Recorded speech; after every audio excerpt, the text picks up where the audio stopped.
In prima linea per la sicurezza. Vigili di quartiere, la lotta al degrado inizia dai quartieri, da San Lazzaro a San Pio X.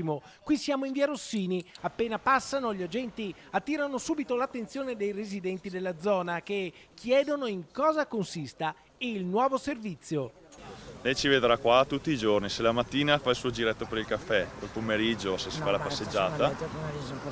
Ecco, a noi ci trova fino alle 6:30, non sempre a me ovviamente, io coi colleghi, ne trova sempre a piedi, qui nei parchi, facciamo il giro. L'idea piace, funziona, i cittadini apprezzano. Bravi, bravi, contenta di vedervi. Piacere di vedervi! Le pattuglie della polizia locale, liberate dai controlli imposti dall'emergenza sanitaria ormai finita, sono di nuovo a disposizione dei cittadini. Finalmente, dopo 2 anni di pandemia, il governo ha deciso di cessare lo stato di emergenza, quindi di svincolare le nostre pattuglie della polizia locale che erano dedicate ai controlli Covid e Green Pass, e quindi abbiamo deciso di dislocare una pattuglia la mattina e una al pomeriggio nei quartieri più popolosi. Un servizio di vicinanza al cittadino, ai commercianti. Le pattuglie della polizia locale, liberate dai servizi anti-Covid, vengono spostate nei quartieri dove l'allarme sociale è più alto. Abbiamo localizzato alcuni quartieri, in questo caso San Pio X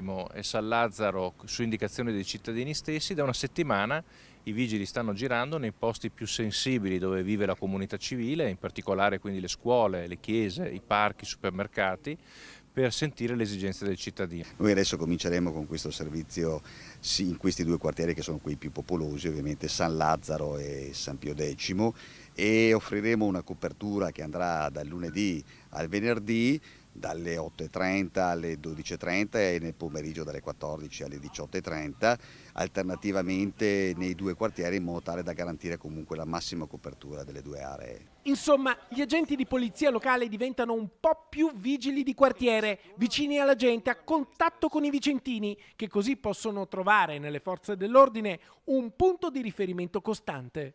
Cari concittadini, questo servizio è un servizio partito da una settimana, troverete i vigili girare nel vostro quartiere, non esitate a chiedere aiuto in caso di necessità, anche soltanto per un consiglio o un intervento dell'amministrazione, siamo qui a disposizione.